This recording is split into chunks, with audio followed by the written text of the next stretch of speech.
हिंदी में यूपीएससी की तैयारी से संबंधित प्रोग्राम्स को देखने के लिए सब्सक्राइब करें स्टडी IQ हिंदी। हेलो दोस्तों, बहुत बहुत स्वागत है आप सबका स्टडी IQ में। और असाध्य वीणा के शिल्प और उसके दर्शन को लेके बहुत से बच्चों ने मैसेज किया था। और जब हम पेड क्लास में इन पे बात करते हैं तो निश्चित तौर पे ये दोनों आयाम, असाध्य वीणा का शिल्प और उसका दर्शन, इस पे बात जरूर करते हैं। क्योंकि न सिर्फ शिल्प की बात की जाए, दर्शन में भी हम जब TS इलियट का बात करते हैं, जैन बुद्धिज्म की बात करते हैं, ये वो चीजें हैं जो स्टूडेंट्स को जाननी बहुत जरूरी है। तो आज हम असाध्य वीणा यानी कि सच्चिदानंद हीरानंद वात्स्यायन की जो प्रतिनिधि कविता मानी जाती है और प्रयोगवाद के दौर से लेके नई कविता के दौर तक 1961 में लिखी गई है। अगर मैं कहूं कि दो चार बड़ी शानदार कविताएं कुछ लिखी गई तो उसमें निश्चित तौर पे असाध्य वीणा का नाम आता है। तो आज हम उसके शिल्प की बात करेंगे, उसके दर्शन की बात करेंगे और इस दौरान हम समझेंगे कि क्यों इतना स्पेशल या क्यों इतना स्पेशल कहा जाता है इस कविता को, क्यों इतनी अच्छी कविता मानी जाती है। ठीक है, बताता चलूं आप सबको कि जो हमारा 11वां बैच है हिंदी साहित्य का जो बैच नंबर 11 है, ठीक है, ये शुरू हो रहा है 3 जनवरी से और ईयर एंड सेल चल रही है स्टडी IQ पे जो 31 दिसंबर तक चलेगी। यानी कि इस दौरान अगर आप हिंदी साहित्य वैकल्पिक विषय से जुड़ते हैं, वो भी विकास लाइव कोड का प्रयोग करके, तो आपको मैक्सिमम डिस्काउंट मिलेंगे। ये चूंकि न्यू ईयर बैच है, 3 जनवरी से शुरू हो रहा है। ये बैच जो है ये शुरू भी हो रहा है किसके साथ में, प्रश्न पत्र 1 खंड क, यानी शुरू से शुरू हो रहा है। तो आपको शुरू से हिंदी की प्रॉपर समझ विकसित होगी इस बैच के साथ में। बाद में भी डिटेल दूंगा, आते हैं पॉइंट पे। मैंने पहले पिछली क्लास में भी बताया था कि असाध्य वीणा की कविता के बारे में कि 57-58 के समय में हमारे अज्ञे साहब थे, ये जापान गए थे और वहाँ पे इन्होंने वहाँ की जो फोकलोर्स होती हैं, दंत कथाएं होती हैं, उनमें इन्होंने एक जो असाध्य वीणा की जो कविता थी उसको समझा। वहाँ के आधार पे जो वहाँ पे जैन बुद्धिज्म के प्रमुख दंत कथाओं में से एक थी और उसके आधार पे इन्होंने इस कविता की रचना 1961 में की। 1961 में ही इनका संकलन आया था आंगन के पार द्वार, उसमें ये कविता संकलित मिलती है। ठीक है, अब हम अगर हिंदी साहित्य की बात करें और हिंदी साहित्य में छायावाद तक अगर देखा जाए तो छायावाद तक आपको वस्तु शिल्प दोनों का एक सामंजस्य दिख जाता है। जैसे मैं वस्तु शिल्प की बताने की बात करूं तो जो कथ्य है, जो कहा जा रहा है और किस प्रकार से कहा जा रहा है, इन दोनों में आपको विविधता दिखेगी और कहीं ना कहीं एक बैलेंस दिख जाता है। जैसे मैं आपको थोड़े और बेसिक उदाहरण के साथ बताऊं तो जब आप कबीरदास को पढ़ेंगे तो उनमें कथ्य बहुत इंपॉर्टेंट है, शिल्प उतना ज़्यादा नहीं, बिकॉज जो कहना चाह रहे थे वो बहुत महत्वपूर्ण चीज़ है। लेकिन जब आप तुलसीदास की बात करेंगे तो आपको कथ्य और शिल्प दोनों का बहुत शानदार बैलेंस मिलेगा। वहीं बिहारी की बात करेंगे, बिहारी लाल की, तो वहाँ पे हो सकता है कथ्य उतना इंपॉर्टेंट ना हो पर शिल्प बहुत शानदार है। तो आपने देखा कि कहाँ पे कथ्य, कहाँ पे शिल्प और कहाँ पे कथ्य शिल्प दोनों बड़ा ही बैलेंस बनाने की कोशिश की गई है। छायावाद तक हमने कुछ जगहों पे कथ्य, कुछ जगहों पे शिल्प, कुछ जगहों पे कथ्य शिल्प यानी कि वस्तु और शिल्प दोनों को बैलेंस होते देखा था।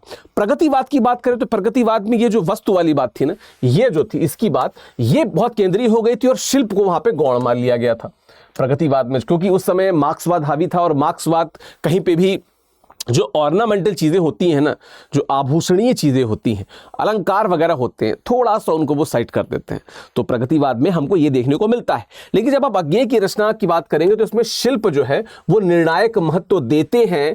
खासकर शब्दों की बात कर ली जाए, जो भाषाई भाषिक शब्द हैं, तद्भव है, तत्सम है कि क्या है, बिंबों की बात कर ली जाए, प्रतीकों की बात कर ली जाए, उपमानों की बात कर ली जाए, हर जगह पे जो सच्चिदानंद हीरानंद वात्स्यायन का शिल्प है बहुत ही शानदार है।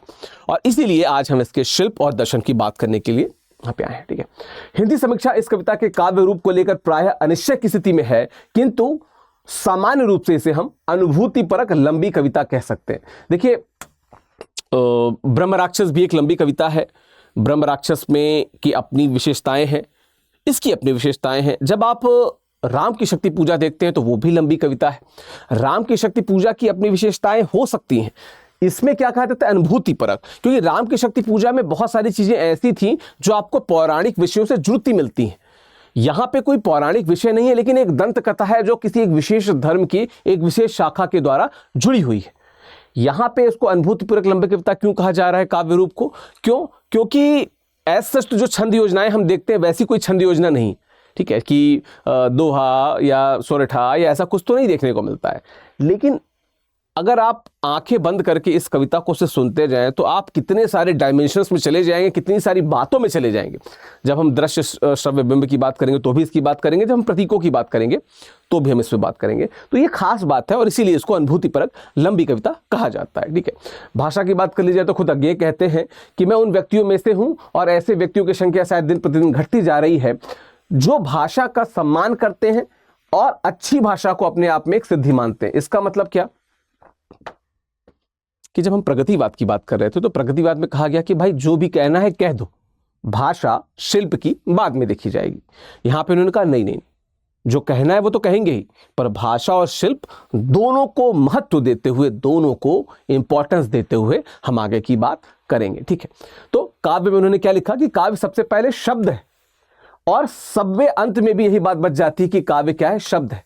आप शब्दों का प्रयोग कैसे करते हैं इसका इंपॉर्टेंस है ना। आप आम भाषा में देख लीजिए, आप किसी को आप कह के बोलो, किसी को तुम कह के बोलिए, आप दोनों में डिफरेंस है, दोनों में डिफरेंस है। और मुझे नहीं पता कि आप किस बेल्ट से बिलोंग करते हैं, पर जिस बेल्ट से मैं बिलोंग करता हूं, जहां पे हिंदी भाषा, खासकर जो खड़ी हिंदी भाषा है वो प्रमुख भाषा है, वहां पे भाषा का बहुत इंपॉर्टेंस है। कहा भी जाता है कि भाषा ही हाथी पाई है, भाषा ही हाथी पाओ। भाषा से आप राजा बन सकते हैं, भाषा से आपको मृत्यु की सजा मिल सकती है। यहां पे वही कहते हैं कि शब्दों का बड़ा इंपॉर्टेंस है, वर्ड्स आर इंपॉर्टेंस। आप किस प्रकार से कविता को ले रहे हैं। जब प्रयाण गीत में जयशंकर प्रसाद लिखते हैं कि हिमाद्रि तुंग श्रृंग से प्रबुद्ध शुद्ध भारती, स्वयं प्रभा समुज्जला स्वतंत्रता पुकारती, मैं दावे के साथ कह सकता हूं कि कोई प्रयाण करे ना करे, आपकी जो चेतना है वो प्रयाण कर जाती है आगे की। तो जब माखनलाल चतुर्वेदी लिखते हैं कि मुझे तोड़ लेना वनमाली उस पथ पर तुम देना फेंक, मातृभूमि पे शीश चढ़ाने जिस पथ जाएं वीर अनेक, क्या दिमाग में आता है आपके दिमाग में आता है कि किस प्रकार हम अपने को भारत माता की बलिवेदी पे न्यौछावर कर दे। ये तब की बात है जब भारत आज़ाद नहीं हुआ था। तो आज के समय में जब इसका इंपॉर्टेंस या महत्ता इतनी ज़्यादा दिखती है तो उस समय क्या ही इसका क्या कहते हैं कलेवर रहा होगा। खैर, तो उन्होंने कहा कि सबसे पहले शब्द है, अर्थात अनुभूति की गरिमा, गहराई एवं मूल्यवान शब्द संस्कार पर निर्भर करती है। शब्द संस्कार कितना बेहतर है, किस प्रकार के शब्दों का प्रयोग किया है। देखिए, मैं कोई कविता लिख दूं और एकदम भदेस, जैसे मैं आपको इसके लिए बहुत अच्छा बताऊंगा दिव्या का एग्जांपल। दिव्या बहुत अच्छे मैसेज को कन्वे करती है, श्वाल का जो है, लेकिन एट द सेम टाइम कुछ लोगों को उसकी शब्दावली बहुत टफ लगती है। तो मैं अगर अपने घर पे या गांव में किसी को दे के आऊं तो वो अगले दिन मेरे को समझ जाएगा कि भाई मेरे को नहीं पढ़नी। वहीं पे अगर मैं किसी को गोदान दे के आऊं, मैला आंचल दे के आऊं, वो पढ़ेगा। मैं ये नहीं कह रहा कि इससे दिव्या का महत्व कम हो जाता है, मैं ये कह रहा हूं कि शब्दों का चयन या किस प्रकार की शब्दावली का आपने प्रयोग किया है, इसका महत्व जो होता है वो बहुत बढ़ जाता है, ठीक है। शब्दों को मितव्ययी रूप में संस्कारवान प्रयोग किया हुआ है, जैसे आ गए प्रेमवत केश कम्बली गुफा गे, राजा ने आसन दिया कहा कृतित्व हुआ, मैं तात पधारे आप भरोसा है अब मुझको, साथ आज मेरे जीवन की पूरी होगी। तो मितव्ययी रूप में और संस्कारवान प्रयोग, दो शब्द है। मितव्ययी वह व्यक्ति जो जबरदस्ती का खर्चा ना करे, शब्दों को देख के ठीक से समझ के उनका प्रयोग करे, वो मितव्ययी हो जाता है। और संस्कारवान प्रयोग क्या कि देखिए, मैं अगर आप मुझको फॉलो करते हैं, अगर आप मेरी कक्षा से जुड़े हुए हैं तो आपको पता है कि मैं शब्द सौष्ठव इस वर्ड का बहुत इस्तेमाल करता हूं। हर शब्द की एक गरिमा होती है और हर शब्द को प्रयोग किए जाने का एक निश्चित तरीका है। हम किसी भी शब्द को कहीं भी प्रयोग यूं तो कर ले, लेकिन साहित्य में अगर हम करेंगे तो गलत माने जाएंगे। और यहां पे भी वही बात है कि संस्कारवान प्रयोग है। आप देख सकते हैं कि किस प्रकार से, जब मैं इसको पढ़ रहा हूं, आपको लय भी दिख रही होगी, हम लोग लय की बात भी करेंगे। आ गए प्रेमवत केश कमली गुफा गेह, राजा ने आसन दिया कहा कृतकृत्य हुआ, मैं तात पधारे आप भरोसा है अब मुझको, साथ आज मेरे जीवन की पूरी होगी। ये बात है शब्दों का प्रयोग और उसमें लयात्मकता, क्या शानदार, ठीक है। खैर, तत्सम एवं तद्भव शब्दों का कौशलपूर्ण सगुंफन है। तत्सम और तद्भव को का जो मेल कराया है उन्होंने, ये बहुत खास बात है। अपने छाया तब वृष्टि पवन पल्लव कुसुम की लय पर, अपने जीवन संचय को कर छंद युक्त, अपनी प्रज्ञा को वाणी दे। प्रज्ञा, वाणी, जीवन संचय, छंद युक्त, तो पल्लव कुसुमन की लय पर। अब बहुत सारी चीजें इसमें, जैसे कुसुमन की बात कर ले, अगर आप मेरी कक्षाओं से जुड़े हैं और मेरे द्वारा जब मैं कहता हूं कि मैं वर्तनी की क्या ध्यान रखता हूं, शब्दों का, फ्लो का, हर चीज का ध्यान रखता हूं, उसको आपने कभी भी क्लास में अटेंड किया हो या यूट्यूब पे अगर मुझे आप फॉलो कर रहे हो तो आप इस बात को क्लियरली जानते होंगे कि मैं तत्सम तद्भव देशज विदेशज हर प्रकार के शब्दों में क्लैरिटी रखने की कोशिश करता हूं, और मैं ये भी बताता चलता हूं कि कहां पे किसका क्या इंपॉर्टेंस है। ठीक है, सागर और सागर का क्या डिफरेंस है। ठीक है, जब जलील जलील का क्या डिफरेंस है। ये चीजें सिर्फ भाषा की बात नहीं है, ये चीजें हमारे व्यक्तित्व को भी बताती हैं कि अगर हमने किसी शब्द को समझा है, पढ़ा है, हम उसे लिखना चाहते हैं तो किस प्रकार से हम उसे प्रस्तुत कर रहे हैं। यहां पे उसका बेहतरीन एग्जाम्पल है। अगर देखा जाए तो अज्ञेय मूलतः तद्भव भाषा के कवि हैं और गहरी से गहरी व जटिल से जटिल अनुभूति को मुख्यतः तद्भव शब्दों के सहारे उन्होंने व्यक्त किया है। उदाहरण देख लीजिए, श्रेय नहीं कुछ मेरा मैं तो डूब गया था स्वयं शून्य में, वीणा के माध्यम से अपने को मैंने सब कुछ को सौंप दिया था। देखिए, हम जब हिंदी साहित्य में कवियों को देखते हैं तो भाषिक रूप से अगर एक या दो ऐसे कवियों की बात की जो मुझे बहुत मजबूत लगते हैं, और अगर आप मेरे स्टूडेंट रहे हैं तो आपको पता है कि मैं अक्सर बात करता हूं, एक है सूर्यकांत त्रिपाठी निराला और दूसरे हैं सच्चिदानंद हीरानंद वात्स्यायन अज्ञेय। यूं तो मैं मुक्तिबोध का भी नाम बहुत लेता हूं, पर चूंकि निराला और अज्ञेय मुझे कहीं ना कहीं एक कोटि के ज्यादा लगते हैं। और अज्ञेय के साथ खास बात क्या है कि अज्ञेय में आपको शुक्ल जी भी दिखेंगे, आचार्य रामचंद्र शुक्ल भी दिखेंगे, अज्ञेय में आपको हजारी प्रसाद द्विवेदी भी दिखेंगे, और इन दोनों का रिफाइंड वर्जन भी दिखेगा। एक व्यक्ति जो साहित्य रच रहा है, गद्य में पद्य में साहित्य को दिशा भी दे रहा है। अगर आपको क्लियर है तो आपको पता होगा तार सप्तक के बारे में, आपको पता होगा प्रयोगवाद के बारे में और नई कविता के बारे में।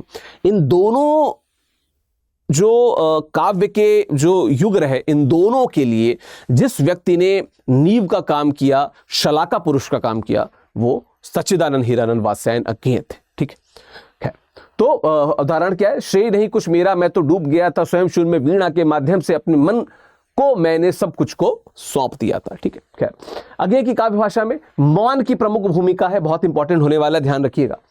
क्यों?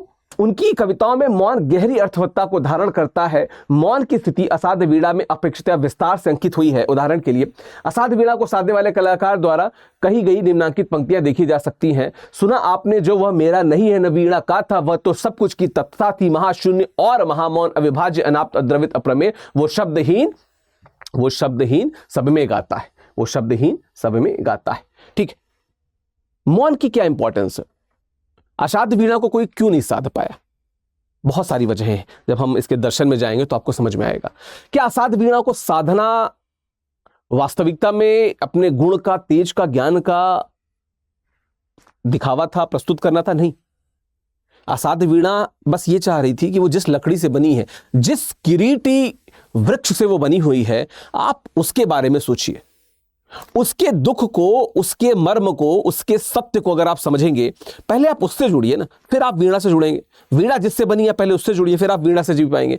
इस दौरान वीणा शुरुआत में भी मौन रहती है, फिर जब वीणा बजती है तो क्या शानदार बजती। इसीलिए लोग कहते हैं कि ये मौन से स्वर और स्वर से मौन का काव्य है, क्योंकि जब वीणा बजती है उसके बाद का जो मौन है वो मौन है जो दुनिया को एक दिशा देता है, एक दृष्टि देता है।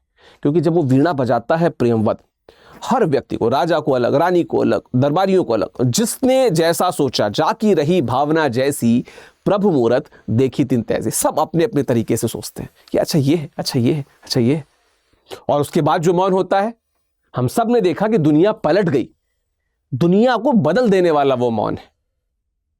तो हर बार मौन की इंपॉर्टेंस होती है, महत्ता होती है, यहां पे भी देखने को मिलती है। आगे की भाषा को द्विवेदी युग की इतिवृत्तात्मक छायावाद, एक मिनट, आगे की भाषा को, ठीक है, इतिवृत्तात्मक छायावाद की प्रगीतात्मकता या प्रगतिवाद को सपाट बयानी से बचते हुए एक ऐसी भाषा बनना था जो गहरी अनुभूतियों को सूक्ष्मता के साथ अंकित कर सके। अज्ञेय ने शब्दों का निर्माण किया है और शब्दों के प्रयोग में जिस सूक्ष्मता का परिचय दिया है उससे वे सचमुच अपनी आवश्यकताओं के अनुकूल भाषा का निर्माण कर सके हैं। और इसीलिए इनको कालिदास जैसे रचनाकारों के साथ इनकी तुलना की जाती है। कालिदास को अगर आपने पढ़ा होगा, ये तो कालिदास के साथ बहुत सारी दंत कथाएं भी जुड़ी हुई हैं। उन दंत कथाओं से परे कालिदास का अपना एक बहुत बड़ा व्यक्तित्व है, और उस व्यक्तित्व को देखते हुए आपको एक बात तो पता चल जाएगा कि अगर आपके पास ज्ञान है, आपके पास शील है, आपके पास व्यक्तित्व है, और आपको कला की समझ है, आप क्या चमत्कार कर सकते हैं आपको भी नहीं पता। यहाँ पे प्रेमवत भी वही चमत्कार करता है और बेसिकली प्रेमवत के द्वारा वो चमत्कार अज्ञेय करवाते हैं। ठीक है, आगे बढ़ते हैं। बिंबों की बात कर ली जाए अगर तो दृश्य श्रव्य स्पर्श, इन बिंबों का बहुत शानदार प्रयोग किया गया है, शानदार प्रयोग किया गया है। इसीलिए असाध्य वीणा को बिंब धर्मी कविता भी कहा जाता है। चौके खग शावक ही चिहुक शिलाओं के दुलारते वन झरने के द्रुत लहरीले जल का कल निनाद। श्रव्य बिंब का शानदार, सुन के लग जाए ना यार। जो दृश्य बिंब है, आप कविता पढ़िए और आपके सामने दृश्य उपस्थित हो जाए, वो दृश्य उपस्थित हो जाए। वो है ना कि तुम अगर मेरे सामने रहो तो हर एक शय से नजरें चुराता रहूं, साहिल लुधियाने की पंक्ति है। अगर आप उस कविता को पढ़ें कि तुम अगर साथ देने का वादा करो मैं यूं ही मस्तनग में सुनाता रहूं, इसको जब आप कविता को पढ़ेंगे, पढ़ते पढ़ते वो नजारा आपके सामने आ जाएगा। ये कविता होती है।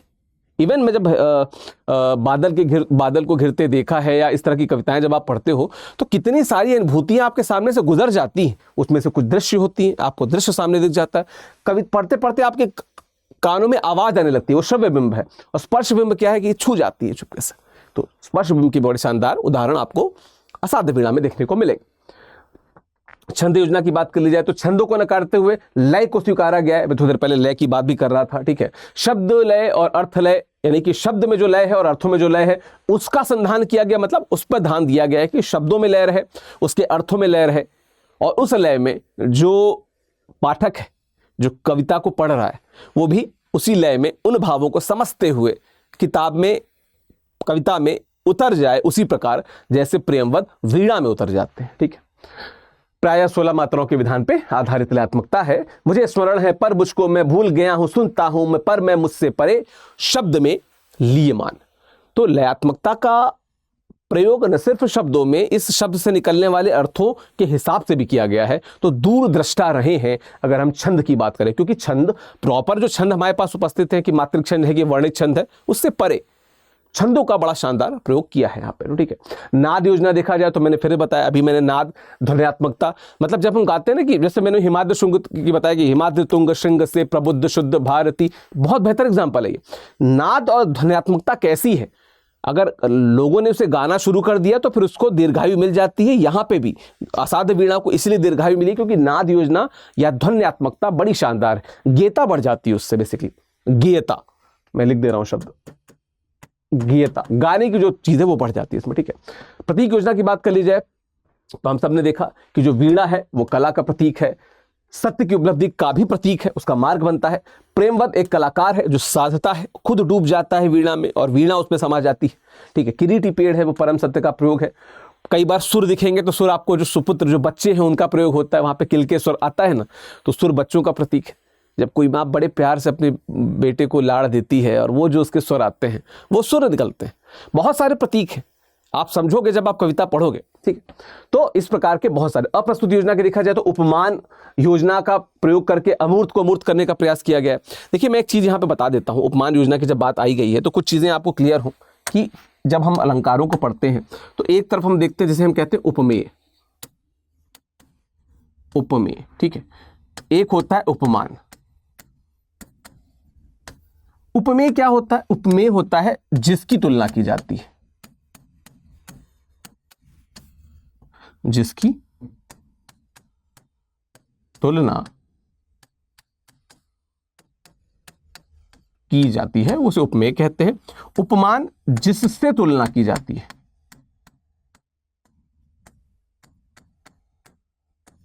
जिससे तुलना की जाती है। अब जब हम जिससे तुलना वाली बात करते हैं तो जाहिर सी बात है कि जिससे तुलना की जा रही है वो क्या है? अप्रस्तुत है, अप्रस्तुत है। तो जब यहां पे हमने देखा, जब यहां पे हम देख रहे थे कि उपमान योजना का प्रयोग करके अमूर्त को मूर्त करने का प्रयास किया गया है, तो जो चीज अप्रस्तुत है, ठीक है, जो चीज अप्रस्तुत है, अमूर्त या अप्रस्तुत को मूर्त या प्रस्तुत करने का प्रयास किया गया है। किसके द्वारा? जब हम बात करते हैं जब हम बात करते हैं अज्ञेय की तो अज्ञेय उपमान योजना द्वारा करते हैं।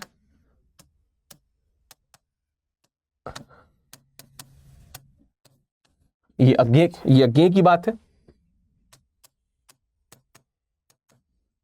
ठीक है। और जब हम बात करते हैं ब्रह्म राक्षस की बात करते हैं, जब हम ब्रह्म राक्षस की बात करते हैं यानी कि मुक्ति बोध की, तो वो फैंटेसी शिल्प का प्रयोग करते हैं।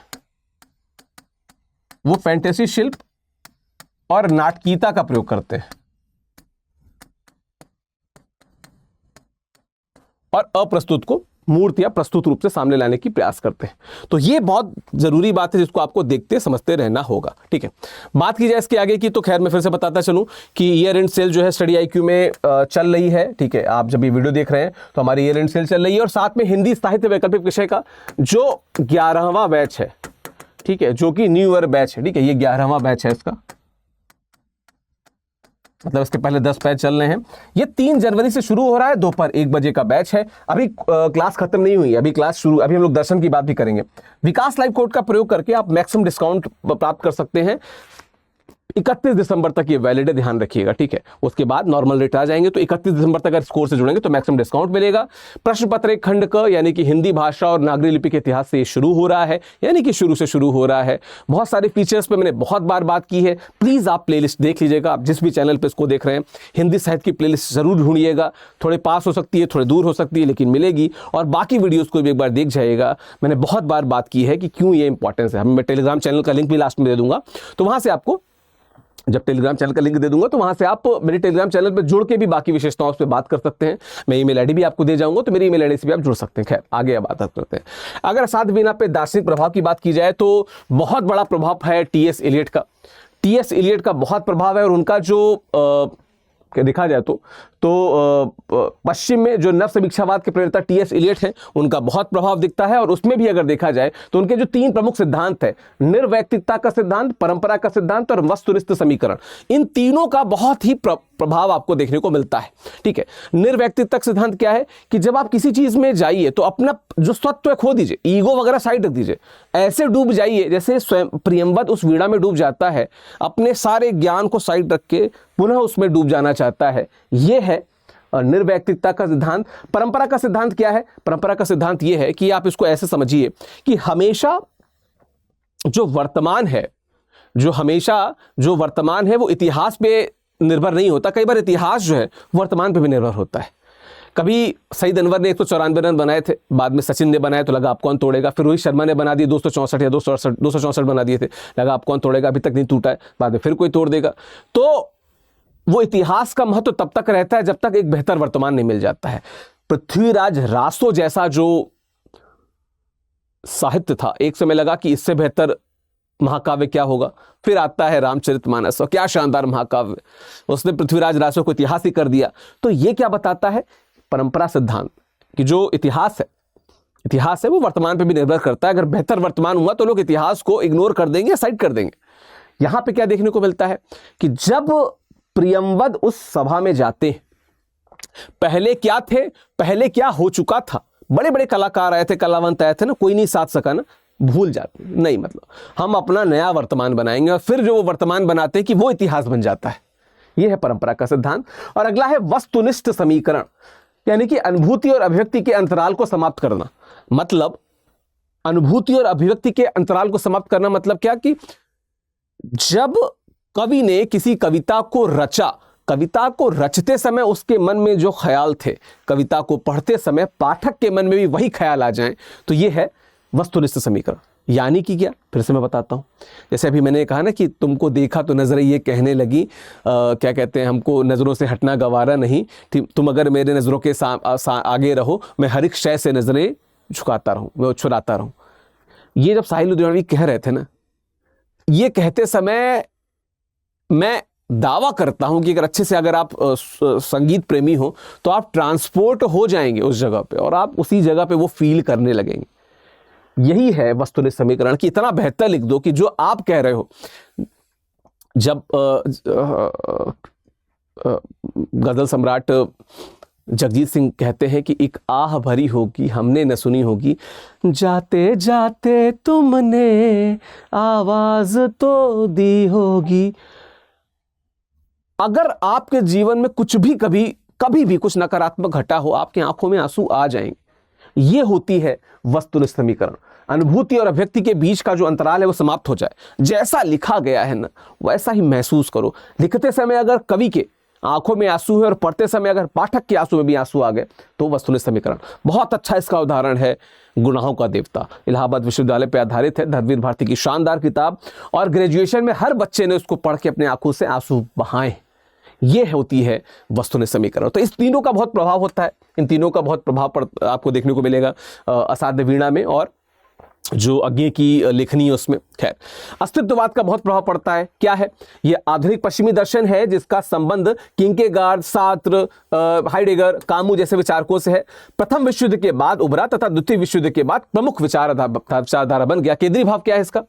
कि चाहे कितना भी दबाव हो, समाज या परंपरा का अपने स्वत्व का विसर्जन नहीं करना है। आप जो है उस पर प्राउड फील कीजिए, उस पर गर्व कीजिए। अपने आप को खो के आप किसी चीज का निर्माण नहीं कर सकते।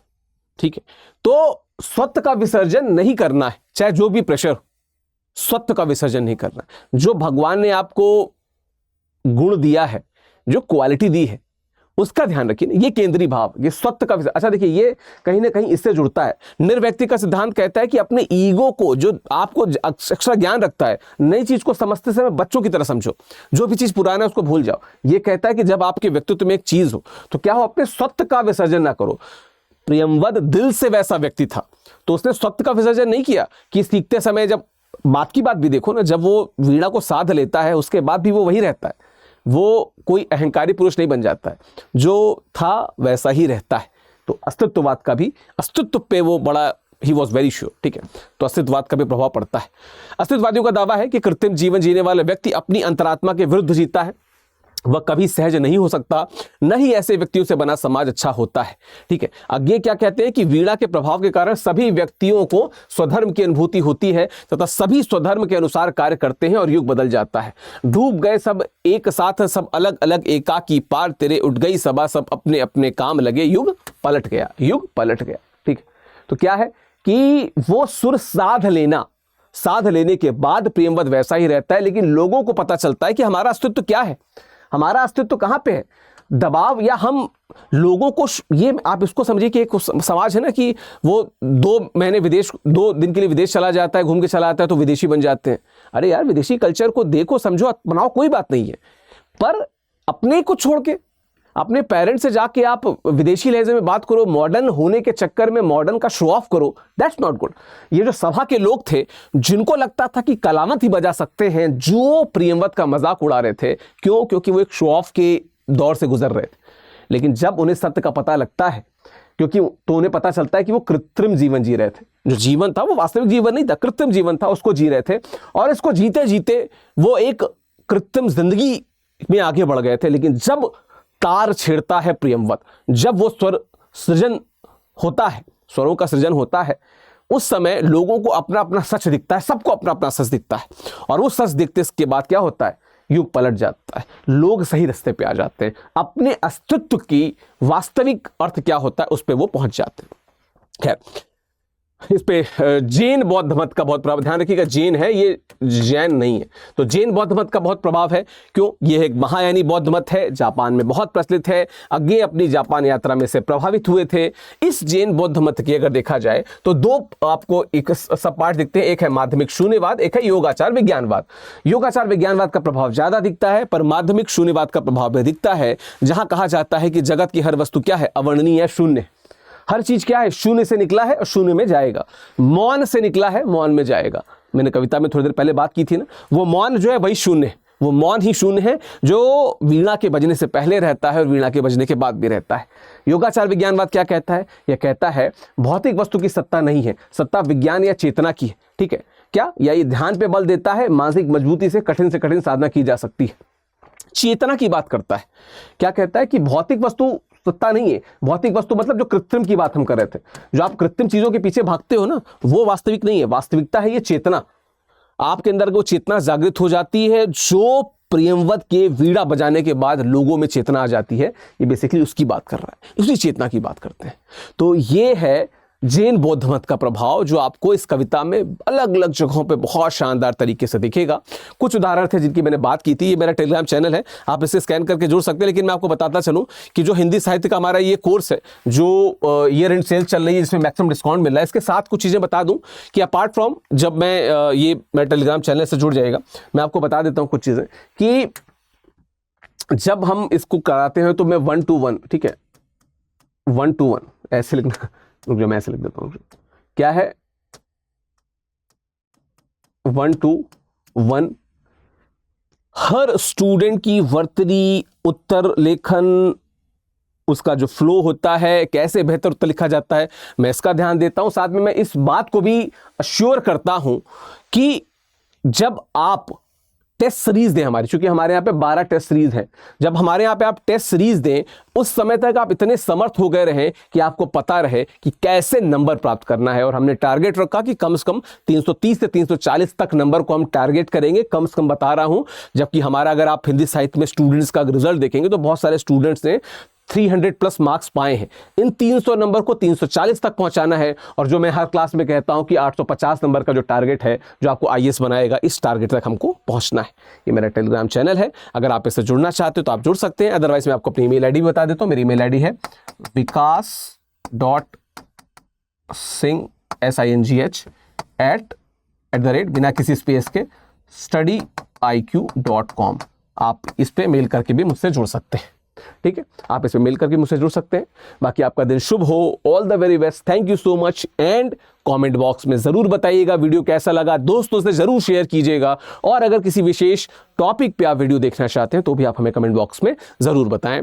Thank you so much. Hindi में यूपीएससी की तैयारी से संबंधित प्रोग्राम्स को देखने के लिए सब्सक्राइब करें स्टडी IQ IAS हिंदी।